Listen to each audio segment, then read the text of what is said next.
Number one, o Deus dos judeus não é o Deus dos cristãos. Porque o Deus dos judeus não é homem. Isso está na Torá. Ele diz que segue o Velho Testamento. O Velho Testamento diz, Bamidbar 23, Lo ish el vichazev. Deus não é homem, que ele pode mentir. Deuteronômio 14, 4, 15.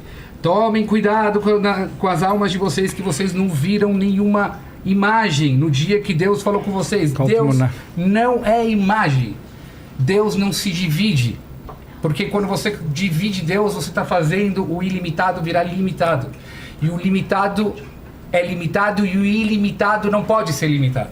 Então é impossível dizer que o Deus dos judeus e o Deus dos cristãos é a mesma coisa. Talvez eles tenham as melhores das intenções e rezam para uma energia boa conduzir esse mundo, mas não é o mesmo Deus, porque eles dizem que Deus é um homem.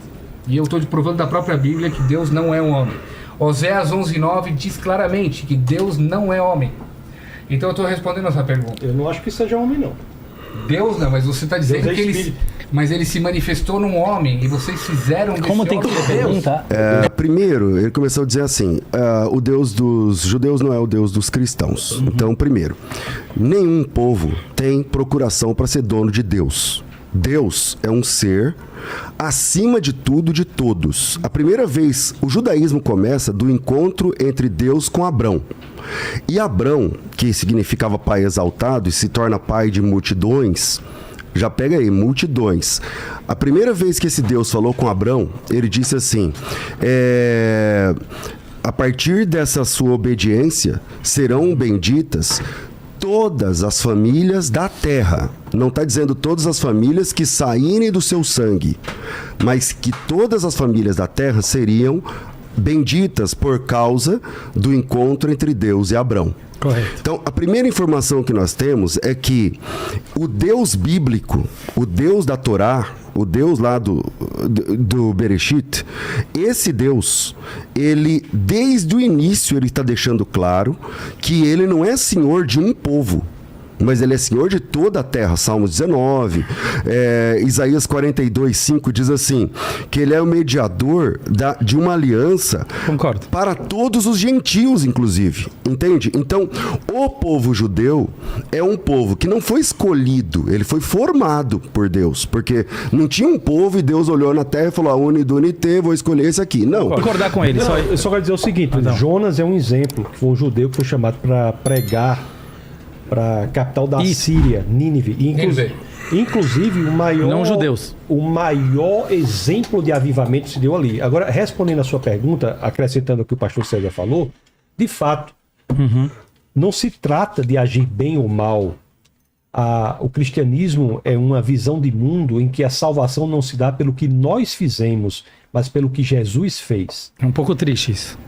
Não, é libertador. É bem o ladrão na cruz não tinha nada a oferecer a Cristo, nem teria nada a vir a oferecer, porque os seus pés estavam pregados na cruz, não poderia andar nas veredas da justiça, nem poderia vir a fazer boas obras, porque suas mãos estavam pregadas na cruz.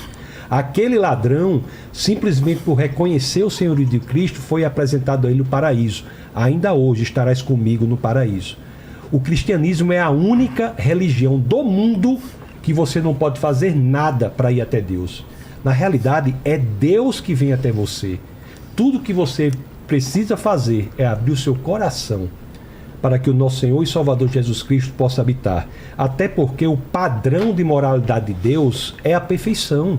Não há como atingir esse padrão. Entre Hitler e Madre Teresa de Calcutá, no âmbito da moralidade, há uma grande distinção, mas nenhum dos dois alcança o padrão de Deus.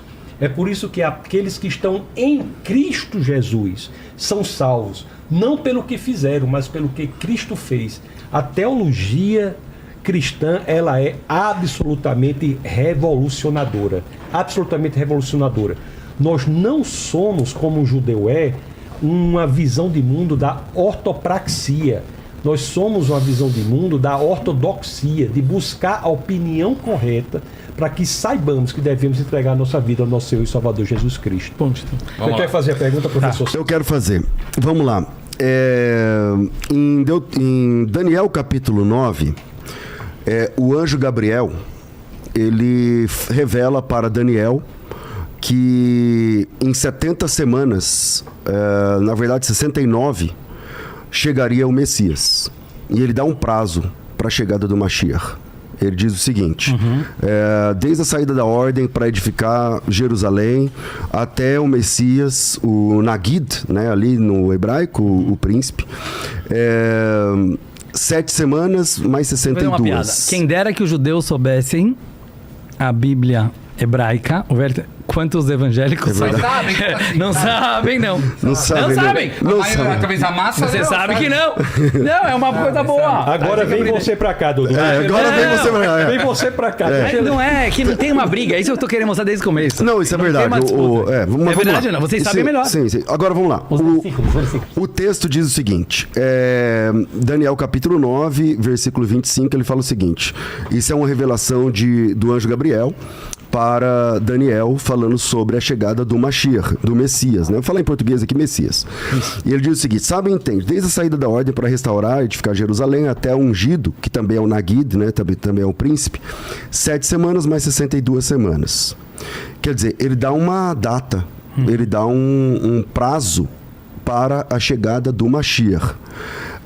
Esse prazo se cumpre perfeitamente na chegada de Jesus. Perfeitamente. Vocês podem discordar à vontade, mas eu posso dar aqui números, porque na história a ordem da saída para restaurar e edificar Jerusalém foi em 445 antes de Cristo. Na verdade, em 14 de março de 445 a.C. E a entrada de Jesus, quando ele é aclamado como rei, Messias, ali na entrada triunfal, isso acontece no dia 6 de março do ano de 32. Entre os dois, dão exatamente as 69 semanas de anos. Se Jesus não é o Mashiach, quem é esse Mashiach profetizado aqui? Essa profecia não deu certo? O Rebbe, né? Fala você. Vamos lá. Aí vai ter que ter outro. Outro debate. Ainda tem um minuto, né? Tem um debate entre eles agora. Ele que vai decidir. Você que vai responder. Eu ainda tenho um minuto. Deixa eu só completar. terminar. Tirar que tá ficando calor. Eu só quero... Eu vou tirar. Pode.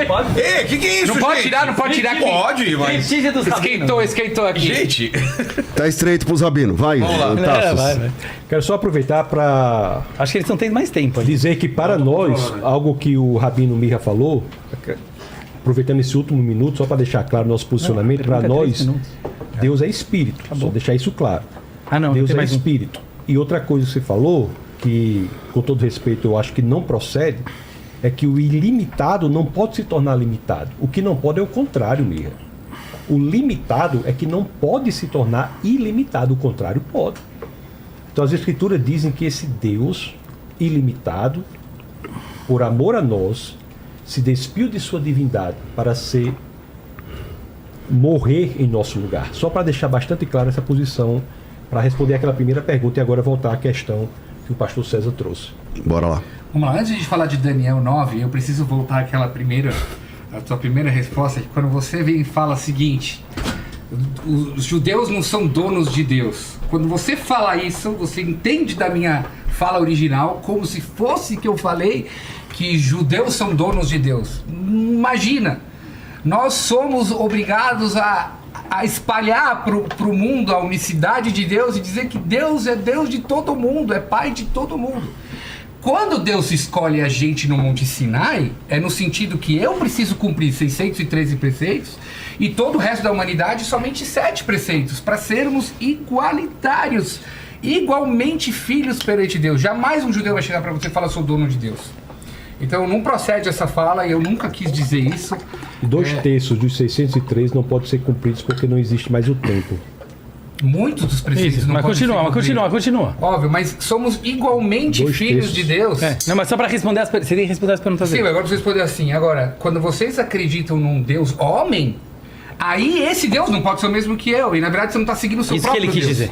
Isso que eu quis dizer. Quer dizer o seguinte: você tem o mesmo Deus que eu, Deus mas homem você é segue Jesus. outro. Jesus Você segue encarnado. outro, você segue um homem de carne e osso. Acreditar que Deus é uma pessoa. Porque para nós, eu trouxe provas bíblicas que Deus não é homem. Não, Deus não se limita a homem.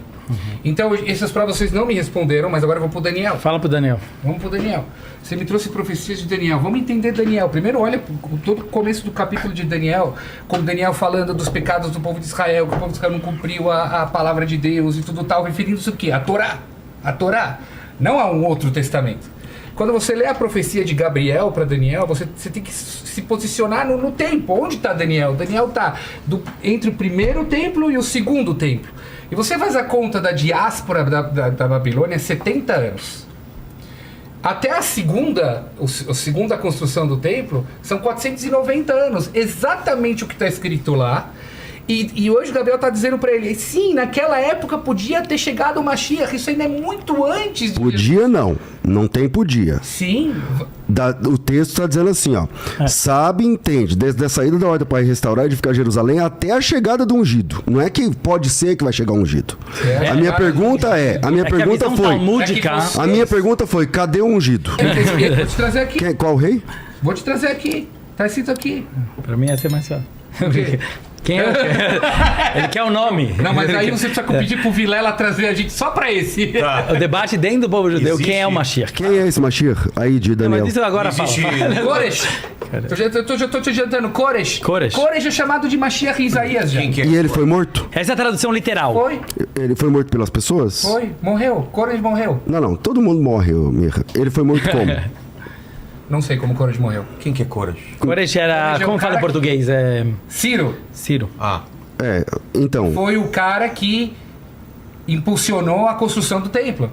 Então, pra você, o Ciro é o Messias. Posso falar um pouco? Aí nesse texto. Ele é chamado de Mashiach. Deixa eu falar um pouco. O próprio Isaías chama ele. Se quer que eu te traga o versículo que Isaías chama... Eu conheço o texto de Isaías, mas ele está desconectado. Mas ele está desconectado do tempo. Porque, por exemplo, o Ciro, que é chamado de... Aliás, ele é chamado de meu servo, né? Aliás, acho que é Eved, que aparece ali. Também Você não chamado precisa de deixar ele falar Mashiach. agora. Não é Isso. um homem. A gente tem 5 minutos. Ouve o que eu tô falando. A gente tem que ser ainda não inteligente. Você quer- A gente tem 1 minuto e meio. Eu posso continuar um pouquinho? Claro, à vontade. Não, só porque a gente tem... desculpa. Essa história do tempo, então eu queria... Em primeiro lugar, pelo que foi me passado, a gente ia ter 5 minutos cada um para falar antes. Acho que pulou essa fase. Antes da parte de perguntas e respostas, certo? Não, foi aquela apresentação de vocês. Isso, mas não tem... Não, por que eu tô querendo falar? É porque eu acho que é mais importante do que tudo. Pessoal, qual é Posso o falar sobre título isso? desse debate mesmo? Não, a gente tem 1 minuto e meio agora. Mas eles estão falando enquanto a gente tá, entendeu? Isso aqui não é respeito. A gente para. Não parou. Você Agora concorda? parou. Você Pode me falar. dá a questão de ordem, né? Pode falar. Questão de ordem. O título do debate aqui, do bate-papo, Escrituras é Teologia Cristã e versus... Escrituras Judaicas. Correto. Concorda comigo? Perfeito. O que nós estamos mostrando aqui É isso mesmo. é que... Não é isso não. Harry Potter não tem nada a ver com isso. O que a gente está mostrando aqui... Você tá ofendidinho, meu amigo, porque você não tá entendendo a profundidade do que eu quis falar com o Harry Potter. pode ser É que eu tenho a profundo, humildade perante todos os sábios que vieram antes de mim. Agora tá no nosso horário de falar. Igual que a gente não interrompeu, eu acho que vale deixar até os 5 minutos. então Depois dos 5 minutos você pode falar. réplica. Depois você pode falar. Então vamos lá. Falta 1 Mas minuto não é e 15. questão Depois você vai falar, não tem problema.